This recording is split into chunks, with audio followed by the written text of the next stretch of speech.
my assignment was to cover track and field. So my wife Margaret and I were going to go up in the Alps someplace and have beautiful lunch. I called the room, and Margaret, his wife, answered. And I said, well, we got to have McKay in right now. Where is he? She said he's down in the pool taking a swim. The phone rang, and he said, Jim, terrorists have broken into the Israeli team headquarters. So he got in very quickly, and the rest is history. Good afternoon. I'm Jim McKay speaking to you live this moment from ABC headquarters just outside the Olympic Village in Munich, West Germany. The peace of what have been called the Serene Olympics was shattered just before dawn this morning, about 5 o'clock, when Arab terrorists armed with submachine guns, faces blackened, a couple of them disguised as guards or as trash men in the Olympic Village, climbed the fence, went to the headquarters of the Israeli team, and immediately killed one man, Moshe Weinberg, a coach, 2 shot ahead, 1 in the stomach. As much of the world watched and listened, McKay drew deep on his repertorial background. I asked Ron, why did you pick me to be the anchor of our coverage on the day of the tragedy in Munich? Because actually my good friend Chris Schenkel was our host of our 3-hour nightly show.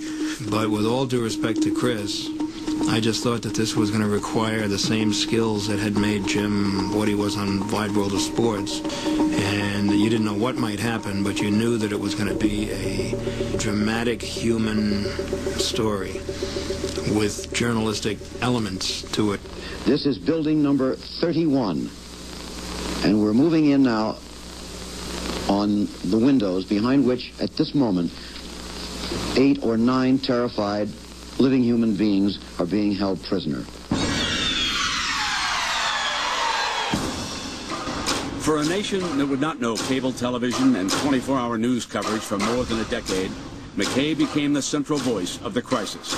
Hour by hour, minute by minute, the man who'd been best known for colorful offbeat sports related the details of the kidnapping. We are told that there are men with guns beginning to train those guns on the rooms where the 2 heads were sticking out a moment ago of the Arab guerrilla lookouts. I'm not sure these men have guns or cameras. That's a gun, all right. One man with binoculars, another with a gun. I don't know whether they have a line of fire, whether they'll have to sneak up to the corner. This is happening now, if you can possibly believe that, at the games of the 20th Olympiad. The German snipers eventually retreated, and the scene moved to a rarely used airstrip outside Munich. In the early hours of the morning local time, McKay was still on the air when the fateful rescue attempt was launched. The latest word we get from the airport is that, quote, all hell is broken loose out there, that there is still shooting going on, that there is a report of a burning helicopter. I do get emotionally attached to the things that I feel. My problem was not to let much out, but to hold the rest of it back in, because I was supposed to be a professional. And the worst words I ever heard in my ear was when he said, Jim, we've finally gotten clearance to put it on the air. It's really true. You know, when I was a kid, my father used to say, our greatest hopes and our worst fears are seldom realized. Our worst fears have been realized tonight. They've now said that there were 11 hostages. 2 were killed in their rooms yesterday morning. 9 were killed at the airport tonight. They're all gone. What happened was that the Palestinian terrorists requested helicopter transport out of Munich. They departed the Olympic Village with the hostages, made their way to the airport. At the airport, the plan was to ambush them and free the hostages. Unfortunately, this left in the hands of the Germans. Following World War II, German militarism had been crushed entirely. The result in 1972 was that they had no people in the country that were actually qualified to handle this type of a situation. Their police force was little more than a constabulary in charge of traffic control and not much else. it was a complete and utter debacle. Now, that's not to say that more highly trained commandos would have been successful, but it's hard to imagine highly trained commandos being less successful than the German team that ultimately failed at the airport in Munich. As McKay was saying there in the clip, this was before really mass media had happened. The fact that the Olympics were able to be seen live around the world in 1972 was a very recent phenomenon owing to communication satellites that had only been in orbit for a handful of years. This was therefore a almost unique moment in world history up to this point. A great proportion of the world was able to watch what was happening in Munich unfold on live television, a prospect that would have been utterly impossible a decade earlier. This was 1972. The Entebbe attack is 1976, the Achille Lauro 1985.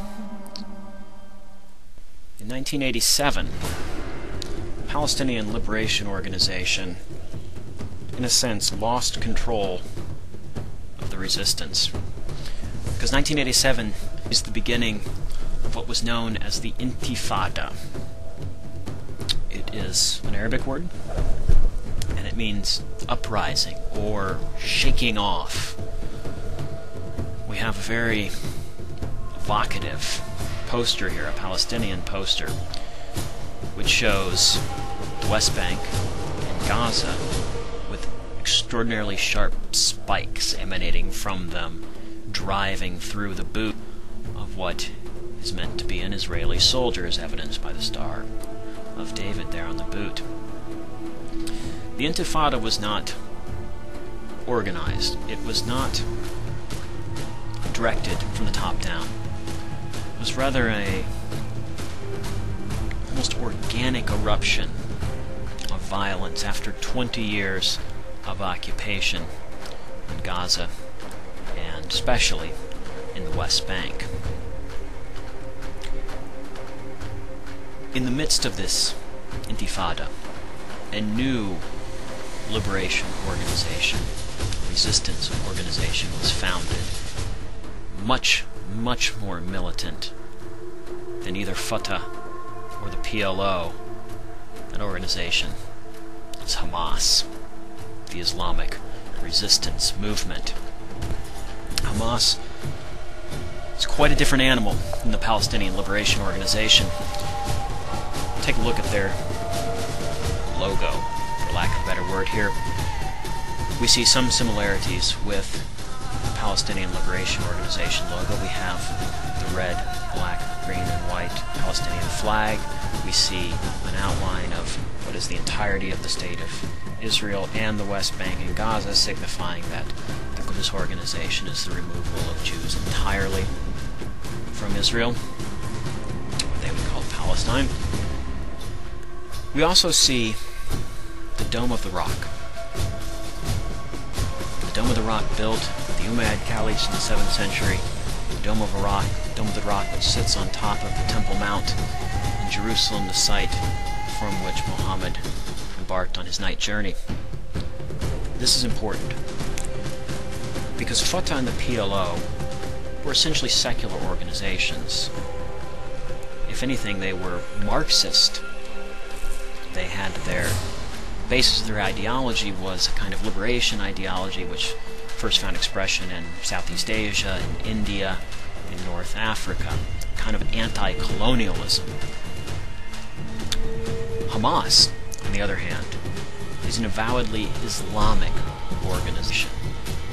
It's evidenced here at the Dome of the Rock in the middle of its logo.